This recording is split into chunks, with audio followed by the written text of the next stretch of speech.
Oh, we'll get there. Rodon. So let's But talk about Rodon, right? So he pitched. He had 32 starts last year. He didn't miss a fine, start. healthy. He was healthy. That's it. Yeah. Healthy. Get 32 starts again. See if he can actually, you know, yeah. I like more control. I like to see that strikeout pitch. I'd like to see him a little bit more dominant instead of the too many games where he didn't look good. Again, great games, then bad games. Seems to have head problems sometimes. I mean, he really does. Well, his ERA, but I'd love to see. was almost 4. I mean, his ERA, he got 32 starts and only 175 innings. So he should do better than 4. He should be in the 350, in the 3.5. But he did strike out 195 guys, and he only walked 57, which is not good, but it's not awful. The biggest problem I have with him is every time he ramps up his innings, he gets hurt, right? In 22, he pitched 178 innings for the Giants, signed with the Yankees, and got hurt. So 24, he pitched 175 innings with the Yankees. Let's see what happens. And even in 21, when he was with the White Sox, he was hurt, but then he came back and was out of control good, pitched 130 innings only in a contract year. Again, with the Giants, 178 in contract year. The only other times, he pitched 165 innings in 2016 and then got hurt. Pitched 120 innings in 2018 and then got hurt in 19. 20 doesn't count because it was the strike year, although he only pitched 7 innings in the strike year. So Rodon he seems to be up and down with this injury thing, so it's got me a little bit nervous.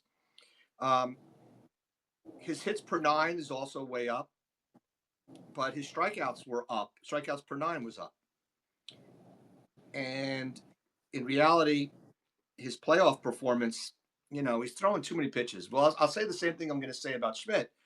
He's a 5-inning pitcher and he's throwing 100 pitches. That's just not, I know that's what major league pitchers are, but a lot of these guys that are throwing 100 pitches are throwing more strikes and not getting to 2-3 ball counts and 2 ball counts with every single batter. And it kills me. He threw more pitches last season than he did in his entire career.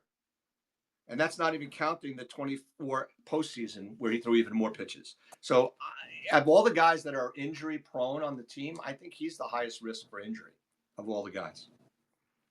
Yeah, well, you lived through it in San Francisco, so maybe. Right. But his last 7 starts, of the regular season, while I say that, he pitched a lot of innings, his last 7 starts during the regular season were pretty much his 7 best, where he pitched 40 innings, struck out 47 guys, struck out only 13. His whip was at 1.14. So, there's counter arguments to what I'm saying.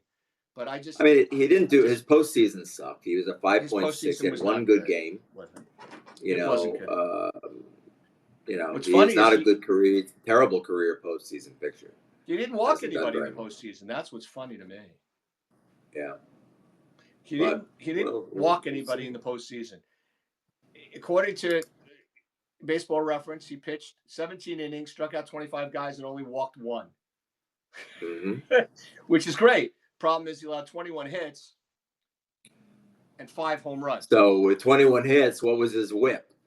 His whip was 1.25, but he allowed 5 home runs in 17 innings. That's not good. So, and he's a left-handed pitcher pitching in the Yankee Stadium, allowing all those home runs. But, I still think he's the biggest injuries risk. He's the most up and down, which is why I think he's the number 3 starter, not the number 2 starter in this team, which brings us to